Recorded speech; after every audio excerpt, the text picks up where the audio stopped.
Welcome to a brand new episode of Seize the Moment podcast. And today we have a very special guest. We have Aaron Poochigian. He's a poet, classic scholar, and translator who lives and writes in New York City.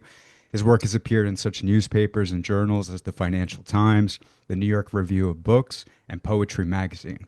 He's the author of Four Walks in Central Park, A Poetic Guide to the Park, and his translations include Stung with Love. And his new translation, available now, is Marcus Aurelius's Meditations. Aaron, it's such a pleasure to have you on, and thank you so much for being with us here today. Alan, Leon, thank you for having me. I'm looking forward to our discussion. Absolutely. Absolutely. And so in the book, in the introduction of the book, Aaron wrote, what has most attracted readers to Meditations has traditionally been the inner work Marcus does in the entries. One can't help but take the word, quote unquote, you that he is addressing himself as referring to oneself. Presented in often brief, digestible chunks, Meditations lends itself to daily efforts towards self-improvement. Like contemporary readers, the readers of antiquity were drawn to the me-focused instructions that it contains. An anonymous poem about meditations from the late 1st century AD shows that the work held therapeutic appeal in the distant past as well. And the quote goes, "To overcome whatever pain you feel, open this blessed book and read it well. You will discover rich rules that pertain to what will be, what is, and what has been, and learn that passing pleasures like heartache have no more substance than the wisp of smoke." So Mm. I love that. And I especially love that, obviously, for its therapeutic content, which we'll definitely get into. So, Aaron, before we get into kind of like the content of the book, can you actually tell us who Marcus Aurelius was for our audience who may not know? Yes, he was the last of the what are known as the five good emperors. Marcus's son Commodus, whom you may remember from the film Gladiator, Yeah. was a disastrous emperor, and was eventually executed. And so Marcus, yes, in addition, he's best known for the Meditations, but he's also known as being one of the most conscientious and scrupulous and dutiful emperors of them all. It's only by a kind of accident or by his own virtue as a young man that he ended up being an emperor at all. Early on, we know in his teens even, he took to a philosophical life. And between his teens and his 20s, he became staunchly, I would say fervidly, even religiously Stoic. And his interest in philosophy then stayed with him throughout his life. And the evidence suggests that Marcus was a reluctant emperor. He didn't want to become the most powerful person in the world. At the time that he was writing the Meditations, he would rather have been left alone with his very wealthy family to study Stoicism and be a philosopher. And so he is, in addition to being a very responsible emperor, right? He is a serious Stoic philosopher as well. And so there are many reasons, yes, for him to be admired, both as a political figure and as a philosopher. And as I emphasize in my translation, as a literary stylist as well. He trained with the best experts of his day in Latin and Greek rhetoric. And so from an early age, and he kept on doing these exercises even until later age. And so I also emphasize him as a great writer, a great literary stylist in my translation. Mm. And something I'm actually very curious about is what drew you to translating Meditations, and how did your personal relationship with Marcus Aurelius evolve through the translation process? Yes. Before I talk about that, I'll mention I first read Mm. Meditations in Greek in graduate school, and it didn't hit me very hard because I think it was because I was young. And I didn't have a Mhm. lot of life experience, and I was a poet, and I wanted to be romantic and have big, out of control emotions all the time, and certainly write in that way. But now that I am older, and partly it has to do with seeing the past as something you can't control. Now that I have all this experience behind me and also some regrets behind me, Mhm. Marcus hit me much harder after a difficult time in my life. It's not a secret. And so, yes, I was a drug addict, an out of control drug addict for a year and a half during COVID when I was very lonely. Mm. And I re encountered the meditations while I was making my recovery from that addiction. And I have to say, though I was reluctant, I'd be reluctant to call myself a Stoic. I have to say that the work really did start helping me in a variety of different ways, with its emphasis on a present moment and a Mhm. meditation in that present moment, and then also recognizing things in my past that were done and that I can't control, and helping me accept those, right? And so both of those ways, focusing on the present moment and accepting things in the past that I can't change, for example, the meditations has been very useful to me. And so I'm grateful that I re-encountered the work during my recovery. Oh wow, that's so fascinating. So Wow. can you get into some of the specifics if that's okay? So what specific, I guess, passages, books, themes stood out to you, especially while you were in recovery? Got it. The theme that most struck me in terms of the next time I was reading it, in addition to what I talked about, is Marcus's theory of strange beauty. Mm, Because everything in the world comes out of nature, with a capital N. Nature is the living system of the universe. And in Stoic theory, it does nothing wrong. Everything it does furthers its own interests and then the interests of others. mm, Mm. And because of that, Marcus says the Stoic sage, like the perfected Stoic, who's learned how to live in harmony with nature, he sees not just traditionally beautiful things like fine art, say statues, even elaborately decorated daggers and knives. Those things are normally regarded as beautiful. But Marcus emphasizes that, talks about strange beauties, things that are not normally considered beautiful or even homely, as seeming beautiful to the perfected Stoic because he knows they come from nature. All of these beautiful things come from nature, and so I'm just gonna read a bit of a please. short passage here at the beginning of book 3 of the Meditations. It won't be very long, Yeah, but he please. lays out his yeah, is that okay? He lays out his theory of strange beauty. And I'll tell you in a second how that helped me with the translation.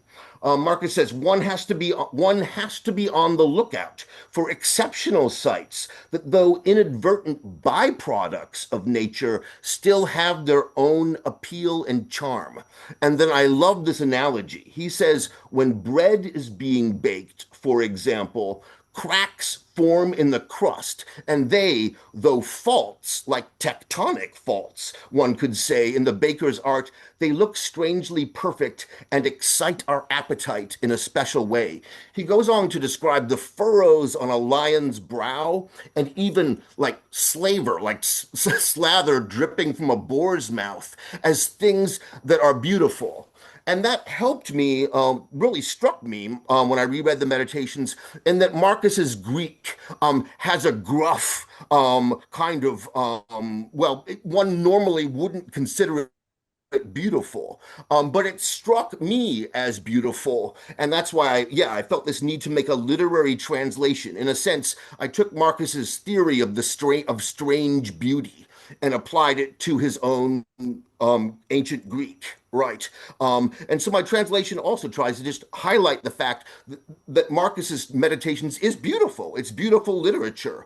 Sometimes it does it in surprising ways, Mhm. but it's, yes, beautiful and deserves to be appreciated as literature as well.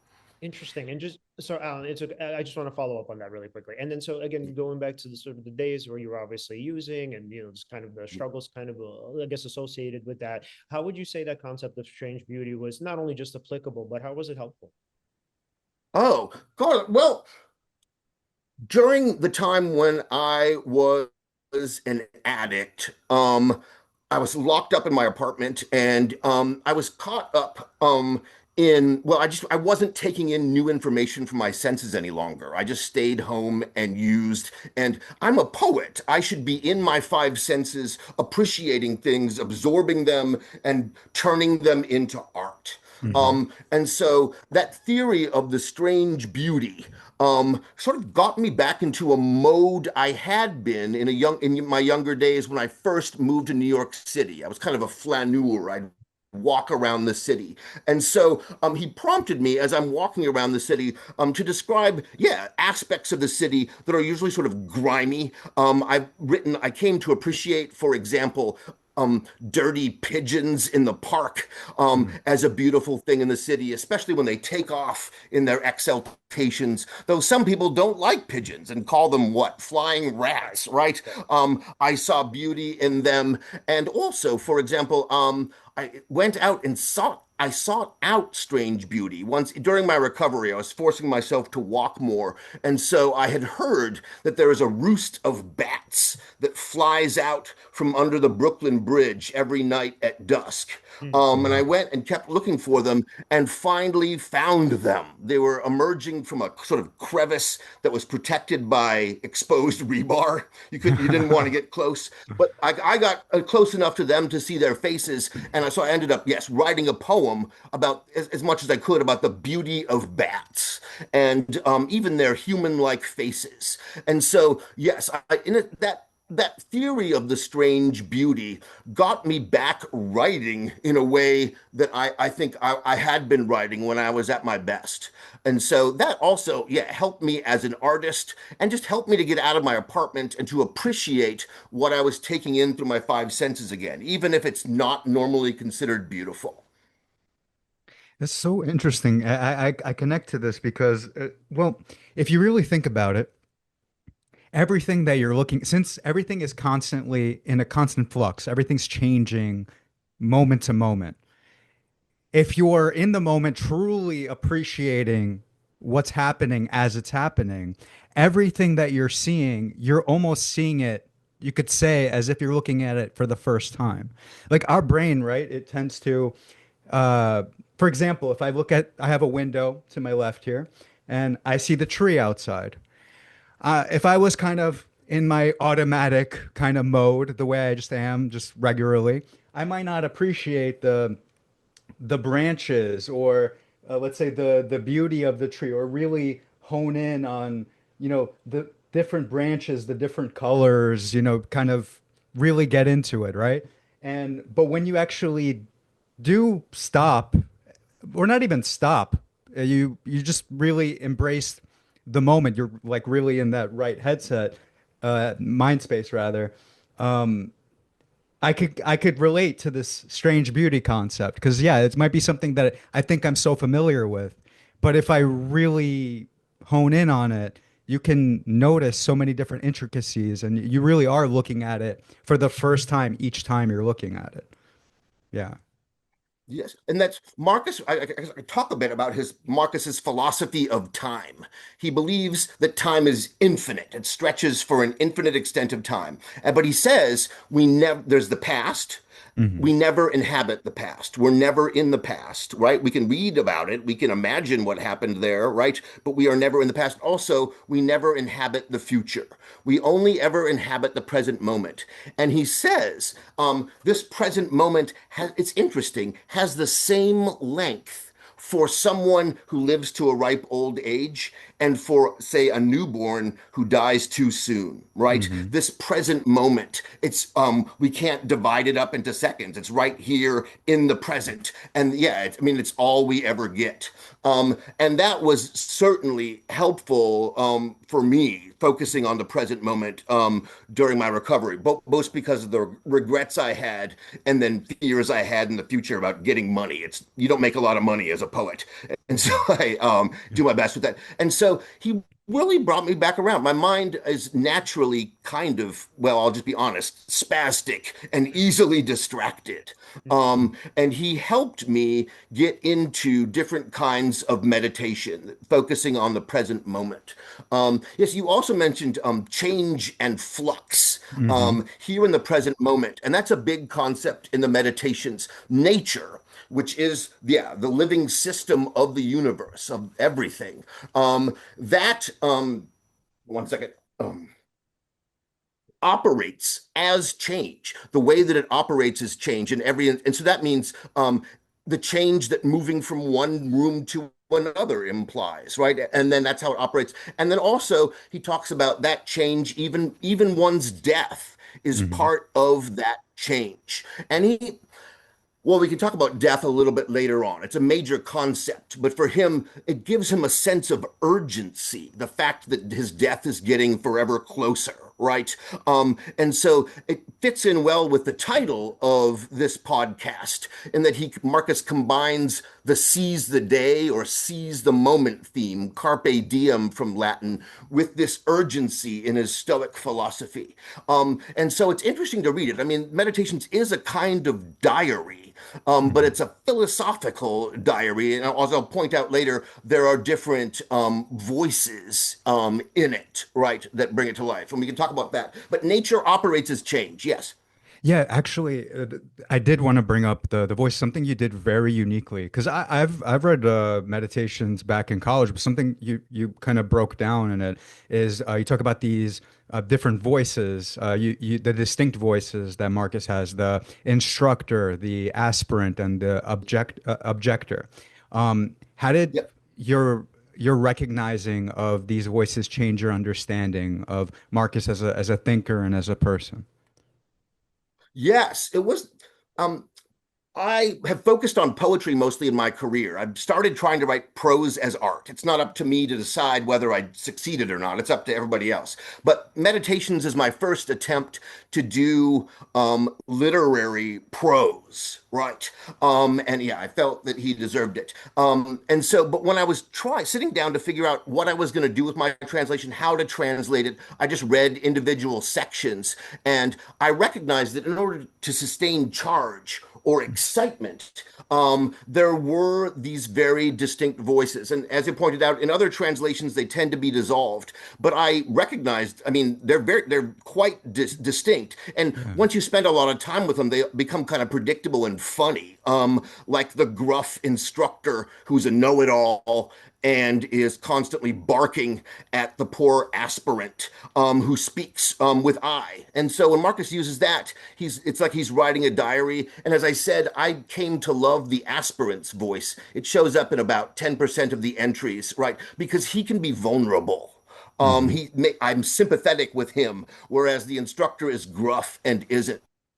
And then, as you mentioned, there's finally the objector who shows up to whine, to be a patsy. He's just there to be used for the instructor.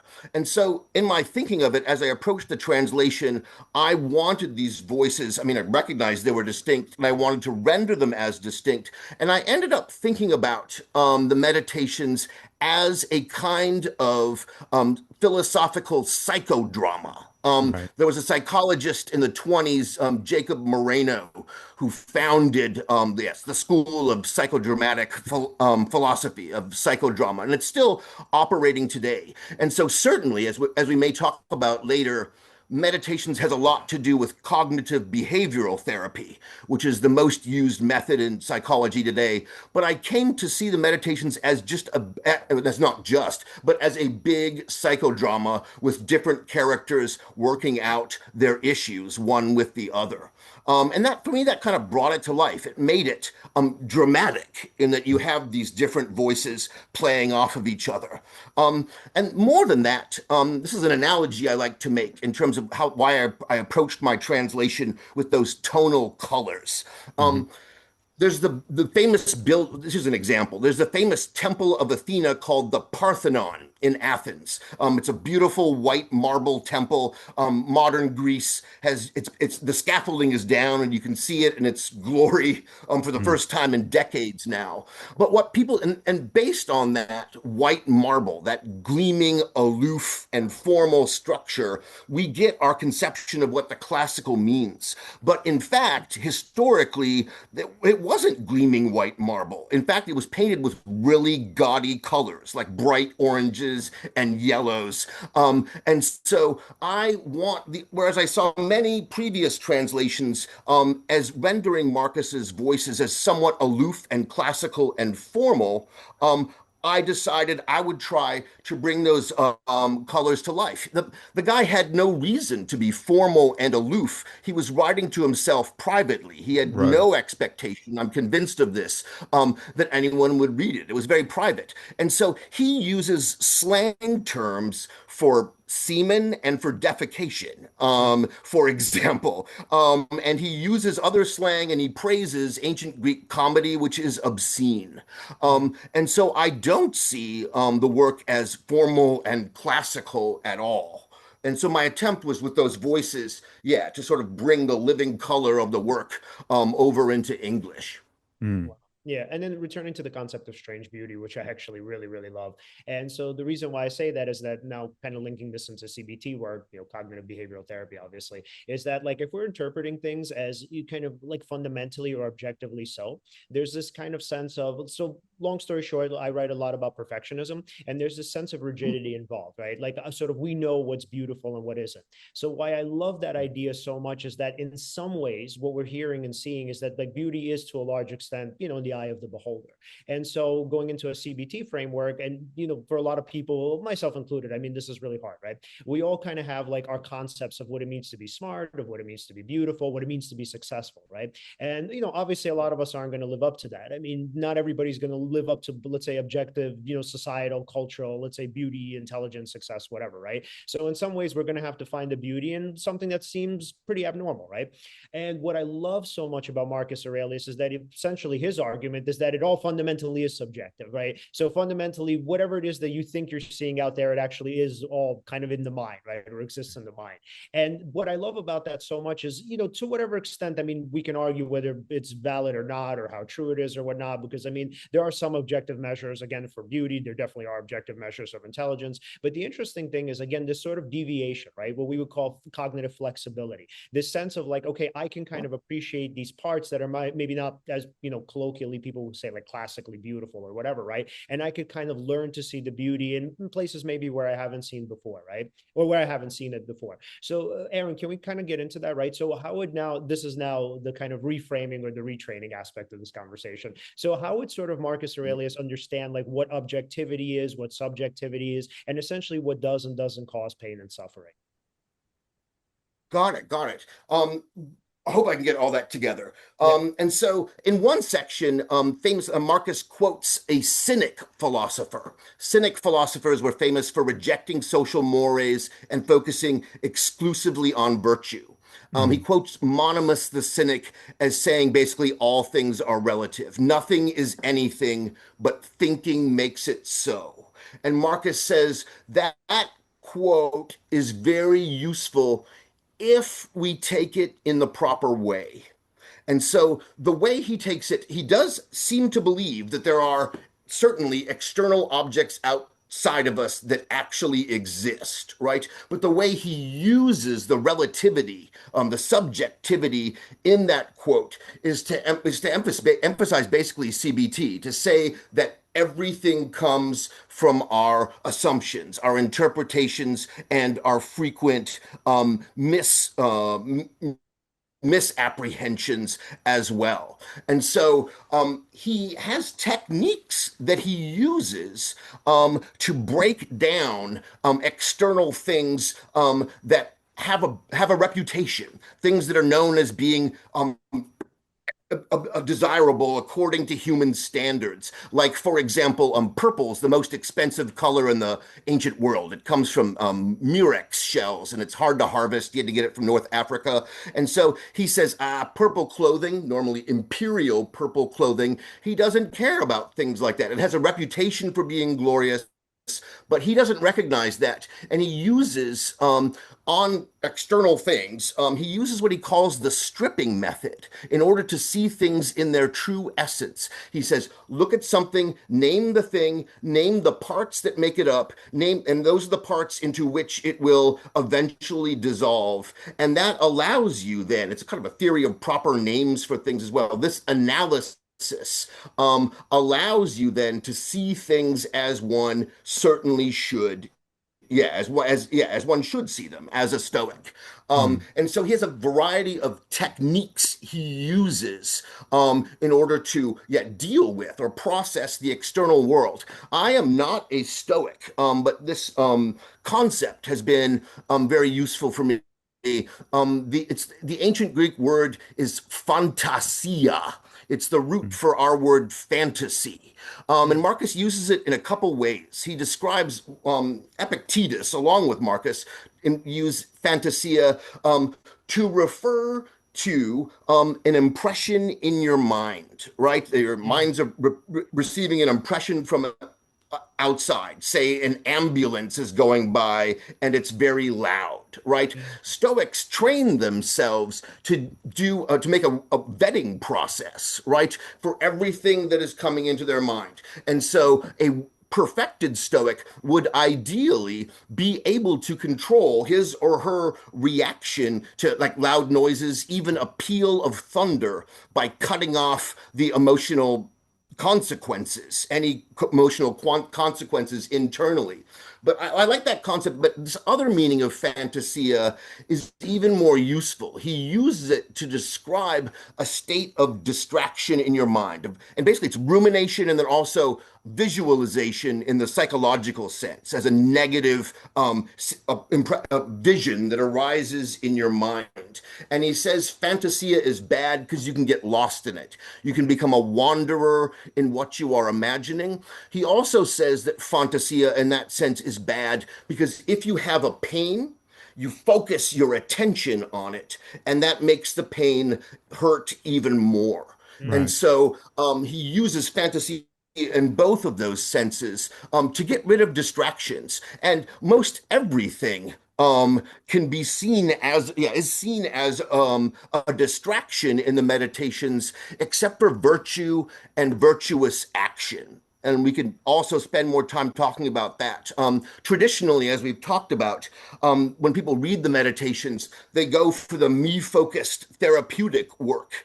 Mm. But Marcus makes very clear that all of that internal work is supposed to serve the primary objective, which is virtuous action in one's day-to-day relations with people, in one's state. And then he also has the human commonwealth, and that is a socio-political republic to which every human belongs.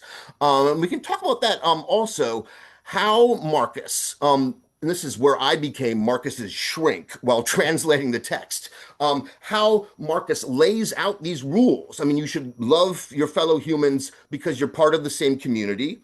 And then he even goes a step further with his concept of oikoiosis. Mm. Comes from the Greek word for house, identification. It means putting yourself on such friendly relations with people that they are your family. There's Hmm. that, and that's the Stoic ideal. And as a perfected Stoic, he'd be doing that. But it's very human in the meditations. He frequently rants and raves and is indignant against people, right? And he can say quite nasty things about them, and they're nasty generalizations about types of people, right? And so we can see the meditations as a kind of workbook or a process in that there is some, and it's very human, he's honest about it, contradiction between what his ideals and what we actually find in the meditations. Interesting. Yeah, actually, something that I noticed, and I would love to get back to that communal aspect and talk about more of his values on that. But something I did want to also address is that something I noticed about Marcus is that it seemed like he was constantly kind of questioning himself or correcting himself, right, in the meditations. Do you see that as more of evidence of philosophical mastery or philosophical struggle? Like, is it that he's God, going over how it should be and then he's like really breaking it down? Or is it that like he's just going through something and you kind of see that basically in his diary? Yeah. yes, then he is. an authority on Stoic doctrine. I Right. mean, I'm impressed. And in a sense, he condenses it and lays out the essentials of Stoic ethical philosophy even better than Epictetus, who is a great authority in Stoicism, Mm. right? But then as I mentioned, he has the theoretical knowledge, but most of the work of the meditations, I see it, and this is the analogy I use in the introduction, is that of a yoga practice. There is repetition in the meditation, the repetition of concepts, and some readers have complained that used repetitive in the negative sense.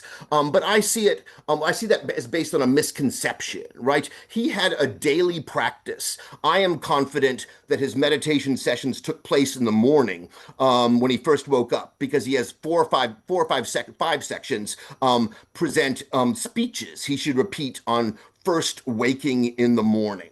Mm. Good. So there's the theory, which he knows backward and forward, and then there's the practice that's like a yoga practice where he has to go back and do his cobra stance again and again until he gets it right, and he's falling short. And so I'll read another. I'll just take me a second to find it. Another short section. Um, from book one, in which he blames himself, right, for not yet living in accordance with the Stoic ideal. So he recognizes he's able to conceive vividly in his mind, he says, what it means to live in accordance with nature, but he's Mm. still falling short, right? He says, insofar as the gods, their communications and assistance, and my enthusiasm are concerned, right? Nothing is stopping me from living in accordance with nature right now. That I am still falling short of it is entirely my own fault, because I have not heeded the promptings, the almost outright instructions of the gods.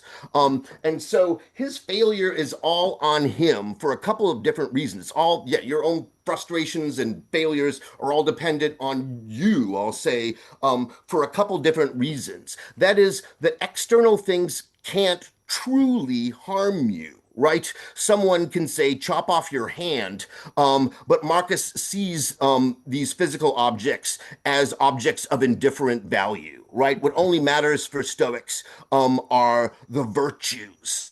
Mm. And so, yes, he'll again and again list those virtues and even try to define them. But yeah, regularly confesses that he is falling short. In one section, he says, and I like this section because it has to do with that perfectionism you were talking about. Like, he is patient with himself in his imperfection. He says, as long as the majority of your deeds are performed in accordance with nature, that's enough, right? Don't constantly ride yourself to be perfect. And yeah, I'm really interested in, well, you certainly know more about it than I do, Leon, but in psychological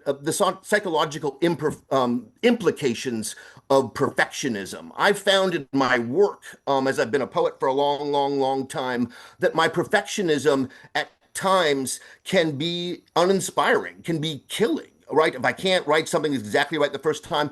And so I'll create spaces for play, and I'll create files that I'll call workshops. And they Mm. have lower standards, and they allow me just to play around and get into the zone in which I feel playful. To bring up another psychological concept that I like very much, there's Freud's regression in service of the ego, Mm. as I Mm. understand it, like going backward to childhood in order to play. And this is, yeah, in service of your ego, your surface, Mm. personality. And so for me, I'm not talking about Marcus here, but I'm saying for me, in terms of perfectionism, there are tricks I've come up with to get myself out of it, because it can be blighting to my work.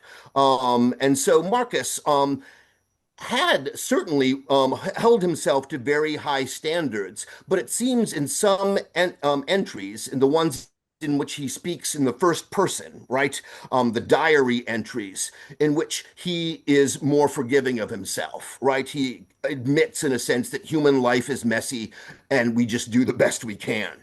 And that stands in contrast, yeah, to the ideal he proposes in other sections. Yeah, and interestingly enough, going back to perfectionism, somebody could think, okay, well, perfection is sort of related to status and influence and whatnot. And the idea there is, unfortunately, if you are trying to be original, one can argue that perfectionism is antithetical to that. Because if we're applying the concept of strange beauty, I mean, fundamentally, originality is sort of that, right? Because it's something that hasn't been conceived of as beautiful yet, right? Or maybe even ever, right? Sometimes you can kind of say, hey, I don't really like this, or this doesn't make any sense. It's too weird, right? So one could argue that, like, whatever your balance is, I mean, obviously, you have to have some understanding of the fundamentals. And if you make, let's say, significant mistakes in that, like whether it's grammatical errors, whatever, spelling errors, like, sure, in that context of perfectionism, like, we get it. But a lot of times what happens with perfectionism is it's super rigid, where the person feels as though they have to follow some sort of script that's, pretty much elicited some form of success in the past. So, but here's the interesting thing, right?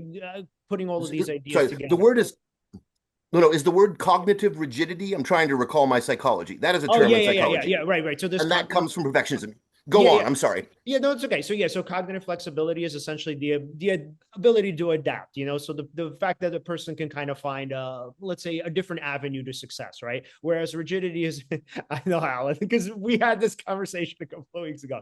So the point is to say that rigidity is like, it's pretty much a fundamental it's fundamentally following a rigid, essentially, blueprint or a script or whatnot. And like, what we want to get away from, and why we want to get away from that, is essentially there is no originality in that, right? So if, let's say, a person were to be a successful writer, I mean, fundamentally, again, you would need to create something that is strangely beautiful. And so again, why I like this concept so much is because technically it is connected to authenticity. And obviously one could argue that actually what ends up, being success in the long run. But here's the thing, right, Aaron, I want to ask you a difficult question. So somebody who's Okay. hearing that, they Oh would God.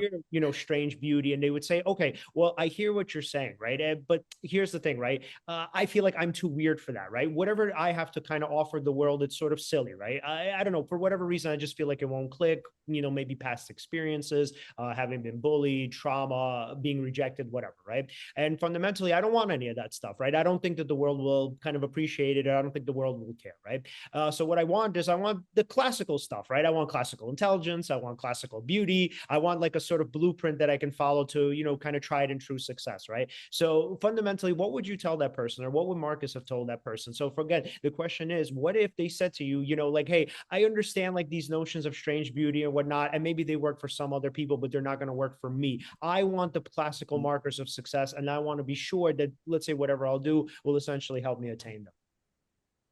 Yes. Well, I could have my answer, but I'll give Marcus Aurelius his answer, right?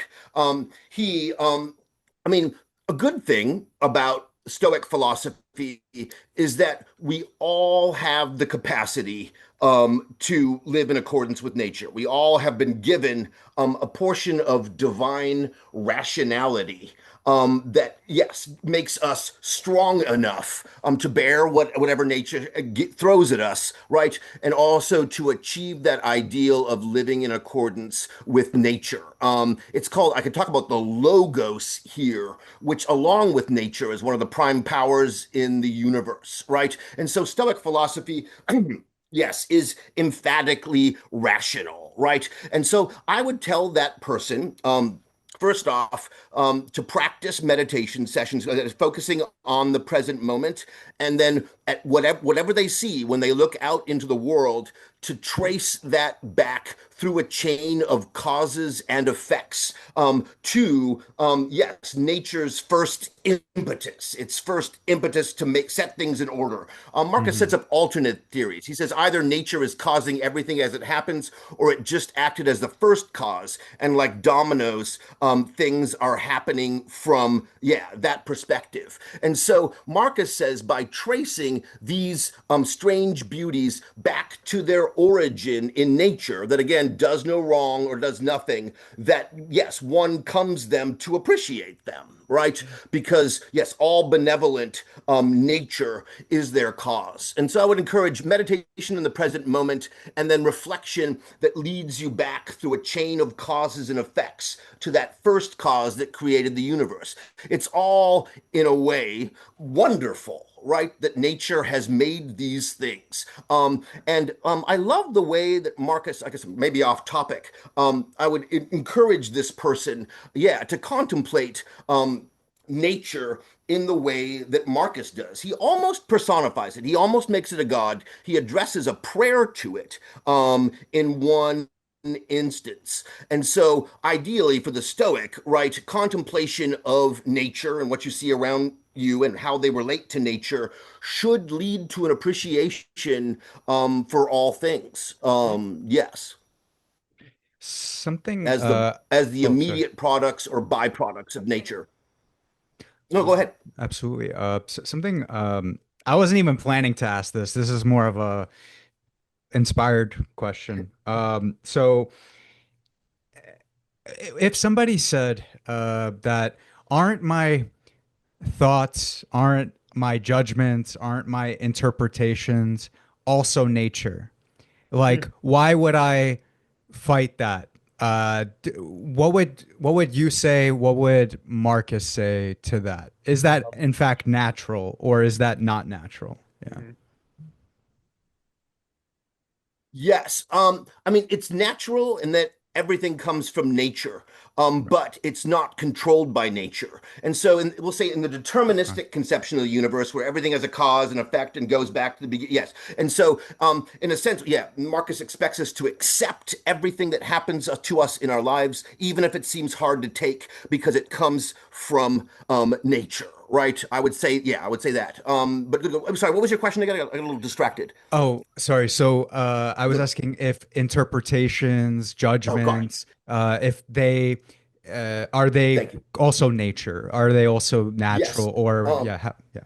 they come from nature, but they're on us. And so, like, we're all fated to die. We're mortals and we have to die, right? But we have to show the control we have. And so, Stoics are also regarded as one of the philosophies that led to the concept of free will, Mm. in that we can decide how we die, whether well or badly, whether we're grateful when we die or whether we're not, right? And also, we can sometimes control even when we die. We have to die, but the Romans and Stoics in general are open to suicide, and they give specific instructions as to when you should do it. Many of Marcus's heroes, like Brutus, one of the killers of Julius Caesar. He holds him up as an ideal, and this Brutus committed suicide. And so the leeway, the slippage in the universe is inside of our own minds, right? Caused by nature, but our own will controls it. And we have then some leeway in terms of how we react to what is happening in the world. That's on us and in our own control. Yeah. And something I wanted to ask, I want to see like what you think about this. The way that I, kind of think about it is the moment that you're making a thought, or a judgment of a situation, or even interpreting it, you're looking at nature, like all of these millions of variables, if you can even call them variables, and trying to parse it and make it into an object that you can identify and, rationalize about. But that object in itself is trying to parse nature, but you can't really do that. Or you could make an attempt at that, but then what you're looking at is not truth. Like the truth is not like this, I can't make the, like it's not this little, No, no. object that you make the interpretation. It's really like this whole Mm. big picture. So I don't know, like what do you think about that? Like technically the moment you're interpreting something, it's no longer even natural. Like, Mm. that's how I think Oh, about it. Yeah. got it, got it. I think I understand.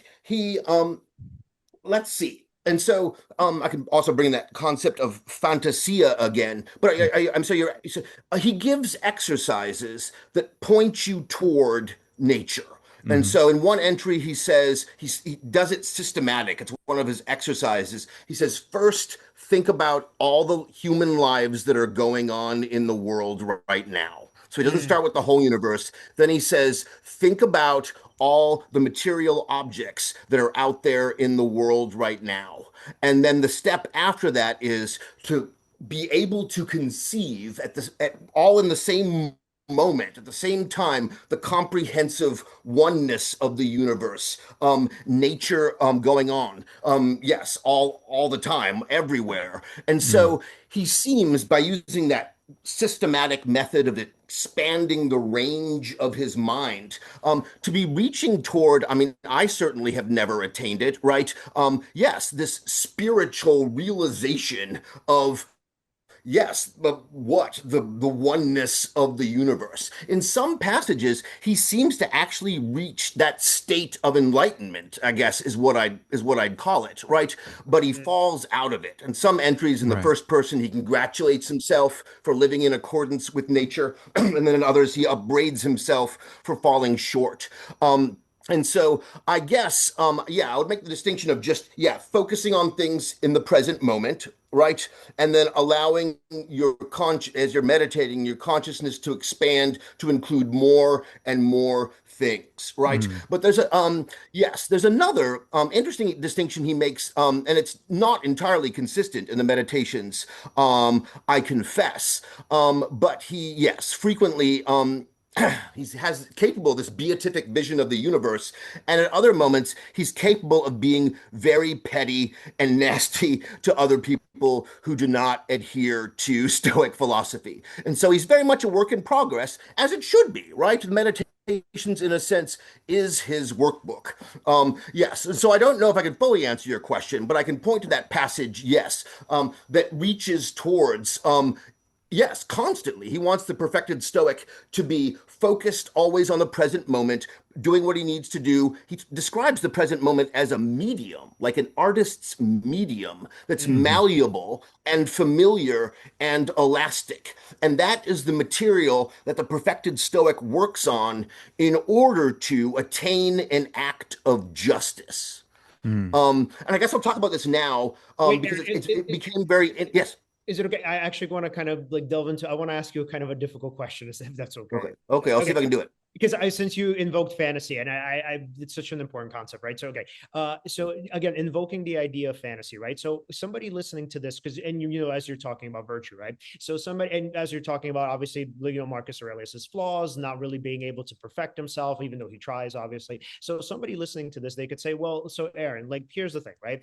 So fame is attainable, right? Popularity is attainable, status is attainable, right? So all of these things, reputation, etc., right? Why should I sacrifice any of those things, or at the very least the pursuits of those things, to pursue something that I'll never ever perfect, right? So if my best case scenario is I'm going to end up, kind of a petty prick like Marcus Aurelius anyway, why would I want to give some of these things up to become virtuous?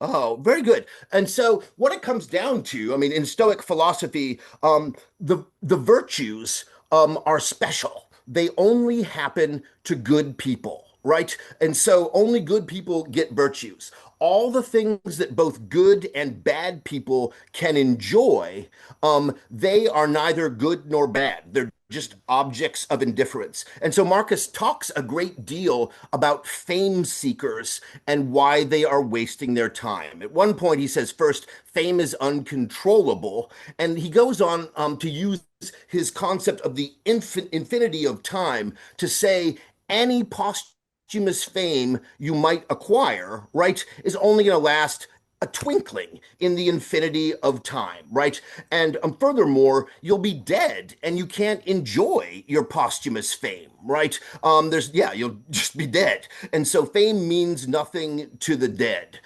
Yes, fame is one of the big themes he harps on. As well, anger is another one, and that was a particular Yeah. issue with him as well. And so basically, he would say that all other pursuits, even poetry, which is the love of my life, that these are comparatively worthless. Good and bad people can do them, right? And so, yeah, the focus is always on what truly, what the things that only good people can enjoy. That is the objective. All other things are paltry and short-lived in time, and they end up being distractions. So much of what we go through mentally in a day, we pay mind to and assess and judge. Marcus sees all of those as objects of indifference and as distractions. And that is where, I mean, that's one of the places where I part ways with Marcus. Like, I want to value things in the world, to love things in the world. But Marcus says, yeah, you should never grow so attached to something that you'd miss it if it were gone. And he also emphasizes transience, right? He says wanting material object in this world, he says, would be just like falling in love with a sparrow, only to see it fly away. Mm. And so transience is usually what rules out fame seeking, for example, or yes, covetous, greedy behavior. Mm. Would he have argued that there's essentially, even obviously, the obvious fact is that you'll never achieve perfection, moral perfection. Would he say that there's virtue just in the pursuit itself and like the sincere pursuit of it? Yeah, absolutely. And he emphasizes sincerity is one of the big virtues that he mentions again and again. And it's interesting. I mean, sometimes he'll wax rhetorical and use fancy rhetorical constructions to support his ideas. He writes very well, but he applies his sort of his loathing of bling, is how I think about it, right? He applies that to his life, and he also applies it to his writing style. And so the fancy rhetorical structures, as he uses them, and I'm entirely on his side, are just right. They reinforce his ideas. But he can be, yes, very, very blunt as well. Hmm. Something I felt like you were going to get into this before Well, Leon's question regarding um, Marcus constantly reflects on death in the book, and not morbidly, but constructively. Why do you think morality awareness was so central to his philosophy? oh, you Mortality, mean mortality. awareness of death, awareness Yeah. of mortality? Yeah. Yes. Okay, got it. Um, First, it's important because it gives his meditations urgency, right? He's forever running out of time. He uses it that way. But when he talks about death, he emphasizes in an early section in the meditations that it is an operation of nature. He says, so he uses that stripping method on death in order to get rid of all the nightmares that have accrued around it. And he says, in the end, death is just a process of nature. I'll talk about it a bit more in a second. And then he says, in one of his indignant sentences, anyone who's afraid of an operation of nature is childish. And then he goes on to talk about how death and decomposition work in the system of nature. He says nature is remarkable, right? In that it's everywhere, and this system doesn't need any external supplier of new material and doesn't need any external receptacle for dead and decaying material because nature turns decay, turns death into new things that revitalize the universe. Mhm. And so the first, yeah, he uses death to sort of seize the moment, if you will. And then later in other sections, yes, he emphasizes that you shouldn't be afraid of it. It's death, he says, is no different from puberty than any other change in your life. You went from being a child to an adolescent, you got married and became an adult, you went through all these changes in your life, and the last one then is death. And it's nothing to be afraid of. He goes on, then he's different sections talk about the afterlife in different ways. In one section, he says the afterlife is nothing to be afraid of because the gods wouldn't send us anywhere bad. He has this faith in the goodness of nature and in the goodness of the gods. Hmm. In another section, he's more philosophical about it, and I love this section. He says, "This is death." He defines it. If we each are particulate, if we're made of particles, what will happen when we die is that we will disperse, right? If each of us is a unity, right, then he says death is obliteration and or right it is relocation to a new place, to an afterlife. He lays it out in terms of definitions, and he seems to find that satisfying. In the meditations, he says he doesn't fear death any longer because he has these sort of philosophical holds on them. I wish I could feel that way. I'm freaking terrified of death. I'm horrified by the prospect of it, right? I can't deny that. And so that's one of the ways in which Marcus's philosophy, yeah, didn't seep through into my soul, and that I'm still afraid, horrified of death. But I'm not a Stoic, and I'm certainly, in terms of my meditation practice, haven't advanced very far through Marcus's the Stoic curriculum, if you will. But I would like to achieve that enlightenment, a state of Hmm. enlightenment in which I am no longer afraid of death. I would love to get there. And to see, I mean, Marcus harps on that issue so much, the death issue so much. You can sort of tell I became, in a way, as I was translating Marcus's meditations, I felt like I was his shrink at times, right? It was that intimate. And that, yeah, it has to do with the whole psychodrama thing as well. But yeah, I wish I could attain that enlightenment in which I would no longer be afraid of death. But I don't know if I'm ever going to get there. Mm. Do you feel like, out of curiosity, you know how like, especially like let's just say present moment practice in general, right? A lot of people do, they do get into the present moment, whether it's meditating or for, certain amounts of time. And then maybe they fall back out of it, and that's normal, right? Like it's hard to know if there's anybody out there who's 100% of the time present, let's say. Do you think it's possible that regarding becoming maybe the ideal Stoic philosopher, do you think that it's possible just to sometimes oscillate or vacillate between sometimes you could be in that frame of mind but you fall out of it, just kind of like how Marcus also would kind of Mm. be in it and then fall out of it. It's really hard to maintain 100% of the time, especially that fear of death, or being released from it. Yeah.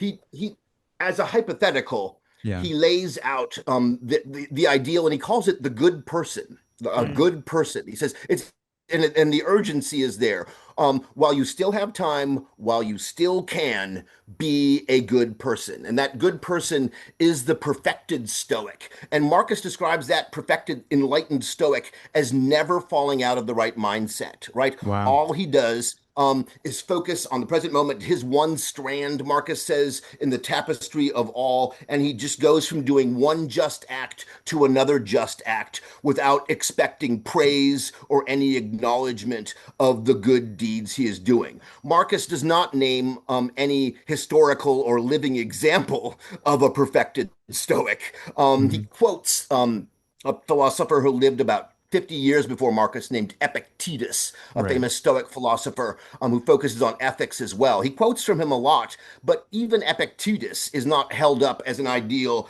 of a perfected Stoic. When he talks about falling out of the right mindset, he says, return to it. Yeah, as soon as you can, right? And then he says, when you go back, I love this analogy, when you go back to the right mindset, to philosophy, you should do it not as a boy that has to return to school. Nobody wants to go to school, right? But he says you should do it as someone who has an eye infection, pink eye, say, right? Looks forward to irrigation with water and lotions that clean that infection away. And so he says, when you go back to philosophy, you should do it because you're seeking relief, not because it's a duty. Mm. And that applies to some things he says about other people. He's critical of people that are loyal to him and that do the right thing because they're not doing it on a rational basis. They're not doing it because they've decided it's the right thing to do is to heed Marcus's advice, right? They're doing it out of obedience. And he sees that mere thoughtless obedience as inferior, yeah, as unacceptable when compared to conscious, rational obedience, adherence to what is right. Hmm. one can argue that essentially that form of obedience, I guess if you want to call it that, is kind of, it's internalized, meaning you're more so obeying your inner nature. Yeah. Right. Oh, yes, yes, what he wants. Yes. And achieving the ideal. Yes. I love that. I love that so much. All right. I feel like that's such a great endpoint too. Alan, final questions for Aaron as we wrap up? Yes. If we wanted to follow you, follow your work, and of course, buy the book, where can we do that? Got it. Yes, I use Twitter or X quite a bit, and it's just at Poochigian. And then I use Facebook a lot, and it's just my name, Aaron Poochigian. I'm the only one in the world with that name, and so you can find me. The book is available online at like all different stores, Amazon, Barnes and Noble, independent bookstores, and then you can also buy it. You can just find it in a physical condition at some bookstores, including Barnes and Noble. Um, Aaron, thank you Awesome. so much for coming on, man. This was so good. This Such was a awesome. just Yeah. exciting, scintillating, stimulating, whatever fucking adjective. Yeah, Such a great it conversation. was great to Thank talk to you. you. And yes, you got me very interested in your research on perfectionism. Yes, that's an interesting concept. And I mean, it plays out in my life. And so I was interested to hear you talk about it. Oh, cool. I'll send you links to my work. All right, Please Aaron. do. Thanks Please again, do. man. We'll talk to you soon. Take care. Thank you. Bye. All right. That was awesome. Yep. So again, everybody, you can follow us at Seize the Moment Podcast on Facebook and on Instagram. On X, we're at Seize_podcast. Like, subscribe, hit the bell on YouTube. Oh my God. We'll work on the syncing there. Oh, But yes, you can like, subscribe, follow us on YouTube. And again, thank you so much for watching and see you next time.